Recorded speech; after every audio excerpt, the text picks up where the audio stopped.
Brother Gibran said that in his prayer, after reciting Tashahhud, and he gave detailed explanation. He said there's the Sunnah before Dhuhr. In the Sunnah or the Fard after reciting Tashahhud, it is recommended to make dua before making tasleem. It's a very, very special time to accept the dua.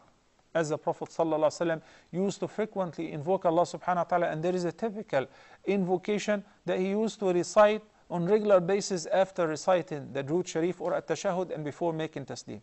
So Brother Gibran thought of an ayah in which Prophet Moses, peace be upon him, invoked Allah when he was sent by Allah to the Pharaoh. He said, well, then, Rabbi shrah li sadri, open and expand my chest for me. وَيَسِّرْ لِي أَمْرِي, and make my affairs easy.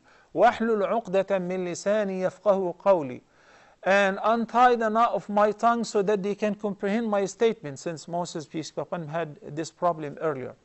So Allah subhanahu wa ta'ala accepted his dua.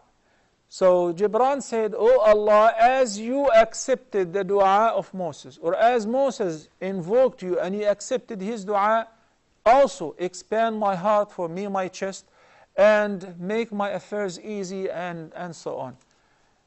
Is this right or wrong? That is very, very right. And whoever told you that that is not right, you cannot compare yourself to a prophet, that's baseless. Because basically, we are ordered in the Qur'an to follow the guidance of the prophets, the invocations which were made by the prophets. Every invocation in the Qur'an made by the prophets, we invoke Allah subhanahu wa ta'ala via this invocation.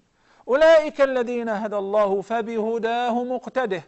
Allah said to Muhammad sallallahu alaihi wasallam about all the messengers before him, Allah has guided them, so follow their guidance. And he said in Surah Al-Ahzab, لَقَدْ كَانَ لَكُمْ فِي رَسُولِ اللَّهِ أُسْوَةٌ حَسَنَةٌ. Why Muhammad sallallahu alaihi wasallam has been our exemplar and the greatest role model to follow? So when you say, oh Allah, as a matter of fact, Shaykh al-Islam Ibn Taymiyyah, may Allah have mercy on him, whenever he was given a mas'ala and it was hard and he was studying and he couldn't find an answer, he would place his face on the earth and would say, يَا مُعَلِّمَ إِبْرَاهِيمَ عَلِّمْنِي, Ya mufahhima Sulaymana fahimni. Oh Allah, the one who taught Abraham, teach me. Oh, the one who made Sulaiman comprehend the issues, make me comprehend this mas'ala. So we follow their footsteps, their way of invoking Allah subhanahu wa ta'ala in many supplications, not only in this one.